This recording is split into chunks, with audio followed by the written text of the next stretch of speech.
Hello students, next हम लेते हैं आयनिक कंपाउंड या आयनिक बॉन्ड्स में लैटिस एनर्जी। वर्ड का मतलब क्या होता है?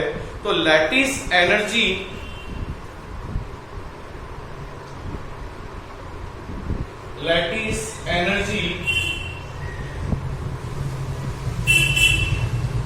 तो जब भी 1 mole of ionic compound is form from its constituent gaseous cation और A9, then released amount of energy is known as a lattice energy।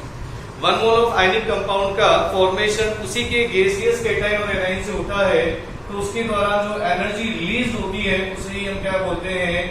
Lattice energy. जैसे मैंने यहाँ पर मेटल लिया, मेटल से क्या बना? केटाइन, गैसियस केटाइन, और यहाँ पर नॉन मेटल से क्या बनेगा? Gaseous A9. दोनों के कंबाइंड होने पर दोनों के बीच में इलेक्ट्रोस्टैटिक फोर्स ऑफ अट्रैक्शन लगेगा, और दोनों के बीच में इलेक्ट्रोस्टैटिक फोर्स ऑफ अट्रैक्शन लगने की वजह से बॉन्ड का फॉर्मेशन होगा और एनर्जी यहाँ पर रिलीज होगी डेल्टा एच, और उस रिलीज अमाउंट ऑफ एनर्जी को ही हम क्या बोलते हैं? Lattice energy. यहाँ पर सॉलिड आयनिक कंपाउंड्स का फॉर्मेशन होता है। और इसी का उल्टा भी होता है कि हमें अगर 1 मोल आयनिक सॉलिड कंपाउंड को ब्रेक करने पर उसके आइसोलेटेड गैसियस एटम में, तो उसके द्वारा रिक्वायर्ड अमाउंट ऑफ एनर्जी को भी हम क्या बोलते हैं? Lattice energy. बस यहाँ पर ये उल्टा हो जाता है कि जितनी एनर्जी हमें रिलीज हुई थी उसी के अपोजिट हमें उतनी एनर्जी उसको ब्रेक करने में देनी होगी। तो यहाँ पर प्रोसीजर उल्टा क्या हो जाएगा? एंडोथर्मिक। अब आता है कि लैटिस एनर्जी जितनी ज्यादा रिलीज होती है, लैटिस एनर्जी को हम यू से भी रिप्रेजेंट करते हैं। लैटिस एनर्जी डायरेक्टली प्रोपोर्शनल होती है stability. Lattice energy directly proportional किसकी होती है? स्टेबिलिटी के डायरेक्टली प्रोपोर्शनल होती है। स्टेबिलिटी के डायरेक्टली प्रोपोर्शनल होती है। जितनी ज्यादा लैटिस एनर्जी रिलीज होगी आयनिक कंपाउंड उतना ही ज्यादा स्टेबल होगा। अब आता है factor affecting the lattice energy. कौन कौन से फैक्टर लैटिस एनर्जी को अफेक्टेड करते हैं? फैक्टर अफेक्टिंग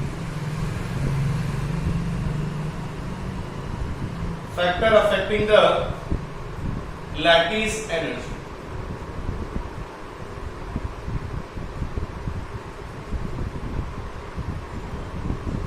सबसे पहले आता है lattice energy charge of cation and charge of anion. ये होता है charge of cation and charge of anion की डायरेक्टली प्रोपोर्शनल होती है। Z plus and Z minus represent as a charge of cation और anion को रिप्रेजेंट करता है रेस्पेक्टिवली cation और anion। उसके बाद में आता है यहाँ पर दूसरा सेकंड लेते हैं हम। लैटिस एनर्जी इनवर्सली प्रोपोर्शनल होती है रेडियस ऑफ केटाइन और एनाइन।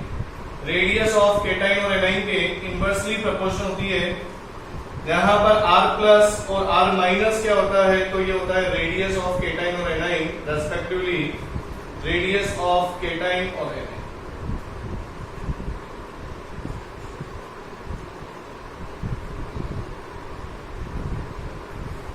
इस तरह से हम यहाँ पर जो लैटिस एनर्जी को अफेक्टेड करने वाले फैक्टर होते हैं वो सबसे पहले चार्ज लेते हैं। दूसरा हम लेते हैं lattice energy radius, atomic radius या आयनिक रेडियस। यहाँ पर तो सबसे पहले आता है चार्ज। चार्ज जितना ज्यादा होगा, चाहे वो केटाइन हो चाहे वो एनाइन हो, तो उसकी लैटिस एनर्जी उतनी ही ज्यादा होगी।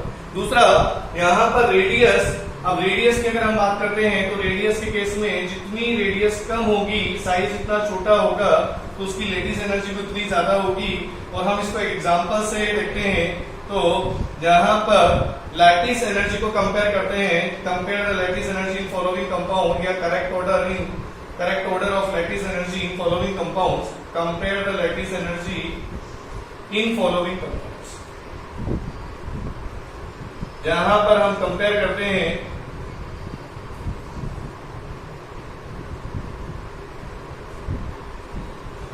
सबसे फर्स्ट में जो आता है, जैसे मैंने यहां पर लिया Na2O, MgO और Al2O3। अब देखो यहां पर ऑक्सीजन सभी में सेम है, O-2, यहाँ पर भी O-2 है, यहाँ पर भी O-2 है, यहाँ पर भी O-2। लेकिन केटाइन की बात करें तो यहाँ पर सोडियम प्लस है, मैग्नीशियम प्लस 2 है और यहाँ पर एल्यूमिनियम प्लस 3 है। तो पॉजिटिव चार्ज बढ़ेगा तो लैटिस एनर्जी का ऑर्डर भी क्या होगा, यहाँ लैटिस एनर्जी भी बढ़ेगी। उसके बाद में सेकंड हम लेते हैं, यहाँ पर जैसे मैंने लिया एल्यूमिनियम फ्लोराइड, एल्यूमिनियम ऑक्साइड और एल्यूमिनियम यहाँ पर एल्यूमिनियम ऑक्साइड और यहाँ पर लेते हैं एल्यूमिनियम नाइट्राइड। तो यहाँ पर एल्यूमिनियम प्लस 3 सभी में क्या होगा, सेम, और एल्यूमिनियम प्लस 3 सेम है तो यहाँ पर हम नेगेटिव चार्ज देखेंगे, एनाइन देखेंगे, एनाइन पर फ्लोरीन पर -1, ये -2, नाइट्रोजन पर -3। नेगेटिव चार्ज जितना ज्यादा बढ़ेगा तो लैटिस एनर्जी का ऑर्डर भी बढ़ेगा और लैटिस एनर्जी भी बढ़ेगी, मतलब तो यहाँ पर एल्यूमिनियम नाइट्राइड की लैटिस एनर्जी सबसे ज्यादा। उसके बाद में थर्ड हम लेते हैं, यहाँ पर जैसे हमने लिया NaCl, KCl, RbCl, caesium chloride. जैसे अब लेते हैं यहाँ पर साइज, तो क्लोराइड सेम है, अप टू डाउन जाते हैं तो केटाइन का साइज या एनाइन का साइज अप टू डाउन नीचे जाने पर साइज क्या होता है, डिक्रीज। तो यहाँ पर लैटिस एनर्जी सबसे ज्यादा किसकी होगी, NaCl। इसी तरह से अगर हम बात करें यहाँ पर 4 नंबर, तो यहाँ पर magnesium chloride, calcium chloride, strontium, barium और रेडियम यहाँ पर लेते हैं तो यहाँ पर भी अप टू डाउन जाने पर लैटिस एनर्जी क्या होता है, डिक्रीज होता है। अप टू डाउन जाने पर लैटिस एनर्जी क्या हो जाएगी, डिक्रीज। 5 नंबर लेते हैं, यहाँ पर जैसे मैंने लिया LiCl, LiBr और LiI। तो मेरे को बताओ सबसे ज्यादा लैटिस एनर्जी किसकी होगी, तो नेगेटिव चार्ज है यहाँ पर, और जहां पर नेगेटिव चार्ज हुई साइज सॉरी आयोडीन माइनस का साइज सबसे ज्यादा होगा, Br माइनस और Cl माइनस। तो Cl माइनस का साइज जिसका कम होगा उसकी लैटिस एनर्जी ज्यादा। तो यहाँ पर एनाइन के केस में हम ये देख सकते हैं, यहाँ पर साइज जिसका जितना कम तो उसकी लैटिस एनर्जी उतनी ज्यादा। तो इस तरह से हम लैटिस एनर्जी को भी हम कंपेयर कर सकते हैं, 2 फैक्टर से। और लैटिस एनर्जी क्या होती है, तो आयनिक बॉन्ड फॉर्मेशन के दौरान जो एनर्जी रिलीज होती है 1 मोल ऑफ आयनिक कंपाउंड्स के फॉर्मेशन के दौरान जो एनर्जी रिलीज होती है उसी हम क्या बोलते हैं, लैटिस एनर्जी। लैटिस एनर्जी होती है वह आयनिक कंपाउंड की स्टेबिलिटी को रिप्रेजेंट करती है। जितनी ज्यादा एनर्जी रिलीज होगी आयनिक कंपाउंड उतना ही ज्यादा स्टेबल होगा।